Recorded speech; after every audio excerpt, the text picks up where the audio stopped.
Hello there, my name is Rich. The first time you see my channel, I usually review cartoon series, anime series, so something completely random.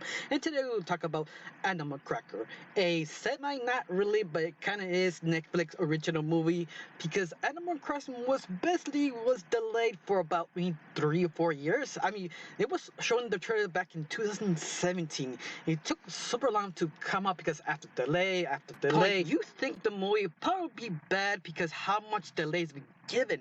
But when you watch the movie, oh my god, you'd be surprised how well written the whole movie really is. I mean, the dialogue, the relationships, the situation that is so completely creative because the whole thing is about this kind of magic box who give crackers to turn you animals.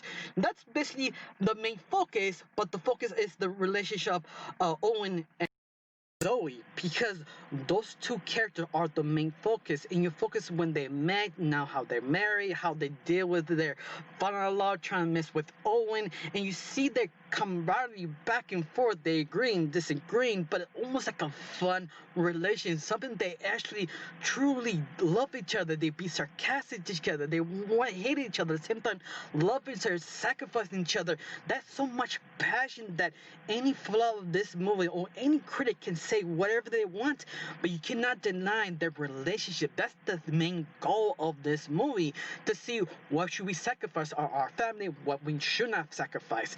And that is probably the most interesting thing of the whole movie. Up at all this, Owen, the main character, kind of owns a circus by accident. Accident, I mean, his uncle died, didn't have all the blood ready there, so they gave it to him. And the question is, what Owen would do with the circus? He has been of the circus so many years, so he's sort of lost in what he just sort of confused till his wife kind of pushed him like, yeah, let's have this circus. I remember how fun it is to be in the circus. And Owen like, yeah, no, I don't think this is the right thing to do because we have a family, we need to take care of the family. And what's more, it's a denial about Zoe and Owen going back and forth, make this sort of charm and discussion really interesting. You also have a lot of wacky characters on the side, but we get to them. Besides that, Owen decided no, but the interesting part, Zoe did say yes, she'd keep the circus, and that is a different twist. The fact the most movie,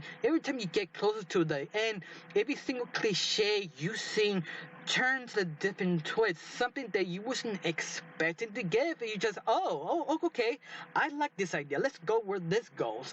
And that is something that also grabs your attention. Now you also have a villain, I mean, you have like three villains, one the father, one the assistant of the company who owns but the father-in-law. You also have the uncle who wants the circus because he kills his own brother to get the circus, but he didn't. You have three villains. All of them are horrible, awful people, but very funny and interesting. You can say they want dimension, but at the end, I don't think that actually matters because the whole movie is focused on the dialogue and the Owen and Zoe relationship, and that's it. The villains do pull their weight. They do seem so scummy, funny, and interesting. Also, the side characters so wacky and interesting, but at the end, it doesn't balance the movie. Everything what happens during the movie is interesting. Even the animal crackers, the magical crackers you eat, you turn into an animal. Even those, I think I said at the very beginning, how kind of flimsy the rule is because they never established the rules. The only thing you know, you eat a cracker, you transform out the animal of the cracker.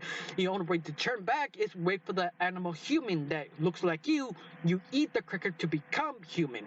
That's basically the most rules they give it. But later on, they show you little flaws in the rules that destroy some of the animal crackers and eat them a bunch of pieces of them. And you become this sort of chimera kind of creature with different parts, and also played with, yeah, you could rechange over and over again, something like kind of like Ben 10, kind of creative.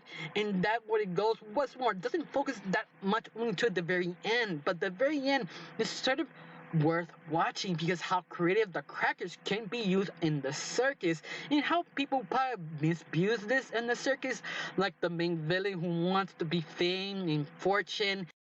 Thing I like to point out is like they try to redeem the main villain in the very end of the movie, but at the same time, some people don't want to change. They like who they are, and they point that out very good in the movie, especially how it happened at the very end in some of the villains. They're like, yeah, that sort of makes sense. But once more, it's sort of one dimension, but it doesn't matter. That one dimension, it really was sold very well in something like, wow, I'm really jealous of the writing of this movie. It's just so charming and wacky, and I love it because so many other films are trying to do so many things, trying to make super wacky character with a series of characters, but the wacky takes too much of the movie that you sort of frustrated or bored and kind of miss the target that it worked. This one, no, this one has this great balance of writing and wacky characters, and something I have to applaud and point out very specific because a lot of people, at least online, especially in the critics rating,